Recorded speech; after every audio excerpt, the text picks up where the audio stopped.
Hi everybody, my name is Brad Johnson. I am 29 years old, married, with two children, a 3-year-old girl and a 2-month-old boy. He was actually born right in the middle of all of my schoolwork, so that's been really fun to figure out. We live in Butler, Indiana, which is in the northeast corner of the state. We have 1 dog and 3 cats in addition to our kids. I am taking this class as part of a mandatory requirement for my associate's degree in Homeland Security and Emergency Management. I apologize ahead of time for not looking at the camera the whole time. I originally typed out my answer for this assignment and had too many words and couldn't get it under the word requirement, and I didn't want to sacrifice points, so I'm going to kind of read some of my answer here. Taking this class as part of my 2-year degree. I'm most of the way through my program. I'm set to graduate at the end of this semester. I have a previous bachelor's degree in criminology and sociology, which I earned in 2013 from Valparaiso University. After graduating from school, I was a reserve sheriff's deputy for about a year and a half, and I didn't really like that, so I transferred into 911 communications. I answer all 911 and non-emergency phone calls for my county.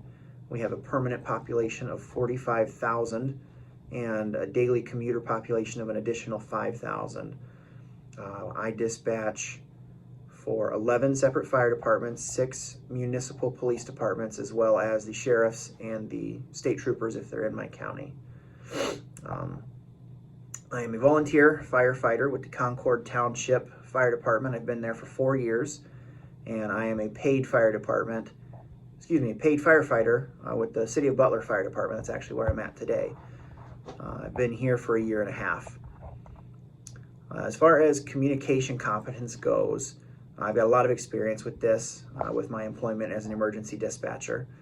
Literally, my day job is to effectively communicate with people who are going through the worst times of their lives and still get appropriate information from them and to them.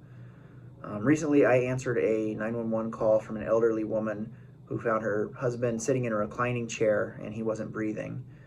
It had just happened within the last 3 or 4 minutes because she stepped out of the room to get some coffee, came back and found him. She was starting to become very hysterical because she was not physically able to get him on the floor to start CPR. So realizing that her husband didn't have a whole lot of chances of survival without him getting on the floor and knowing that she was unable, I was able to talk to her and get her to leave the room, go into the kitchen and wait for fire and EMS to get there. In the time that it took to get there, about 10 minutes or so, I had her talk to me about anything and everything that wasn't necessarily related to that situation. So we talked about her grandkids, the kind of car she wanted to buy as her last car before she went to meet Jesus. Every once in a while I'd ask a question about her husband to try and get updated information from my first responders, all the while without letting her go into full panic mode and lose herself in the emotions of the situation. I was able to keep her calm, keep giving me information. I was able to keep my guys that were responding updated on what was going on. So I would say that was my example of communication competence. As far as gender and cultural gender roles go, I think that it's unspoken that, yeah, that's a huge part in communication. Our American societal accepted norms are that men are stronger or more capable of handling information than women. We're tougher, we're more able to think logically and not emotionally. That's been our typical stereotypes for 100 years.